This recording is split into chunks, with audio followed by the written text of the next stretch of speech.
President Aquino has signed Executive Order 99 reconstituting the Office of the Cabinet Secretariat and renaming it as the Office of the Cabinet Secretary.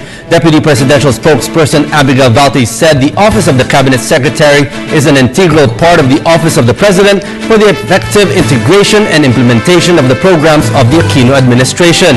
Rocky Ignacio with this report. President Aquino signed Executive Order 99 reconstituting the Office of the Cabinet Secretariat and renaming it as the Office of the Cabinet Secretary to be headed by Secretary Jose Rene Almendras.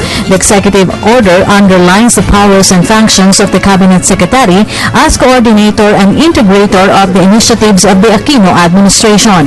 Deputy Presidential Spokesperson Abigail Valdez said Secretary Almendras will monitor the implementation of the President's social contract with the Filipino people and the 16-point agenda under the Philippine Development Plan 2011-2016. Secretary Almendras will report directly to President Aquino.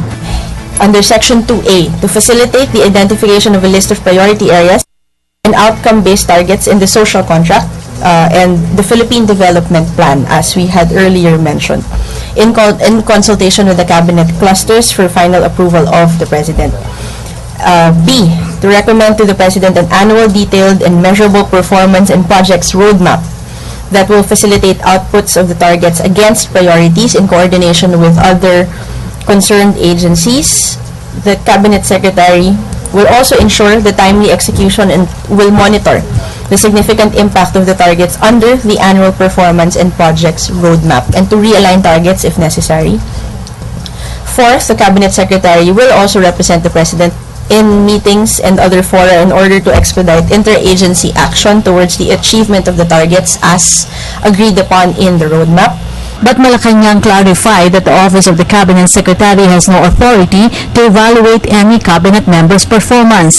Yusek Valdez stressed that the Executive Order clearly defines the functions of Secretary Almendras to the Office of the Executive Secretary and the Presidential Management Staff or PMS. No, not the cabinet officials. That is mainly the presidents. The cabinet will be in charge of monitoring and making sure that the roadmap, the projects under the roadmap will be implemented on time. He is not overseeing the cabinet secretaries themselves. It's the roadmap that needs to be implemented. Meanwhile, Malacanang claimed reconstituting the Office of the Cabinet Secretary intends to harmonize the facilitation of information to all government agencies to avoid overlapping of functions. President Aquino also transferred the operations of the Interagency Task Force created under Administrative Order 25 to provide oversight and integrate results-based performance management system across all agencies within the executive branch. This aims to have one unified system of monitoring and reporting, especially when it comes to data.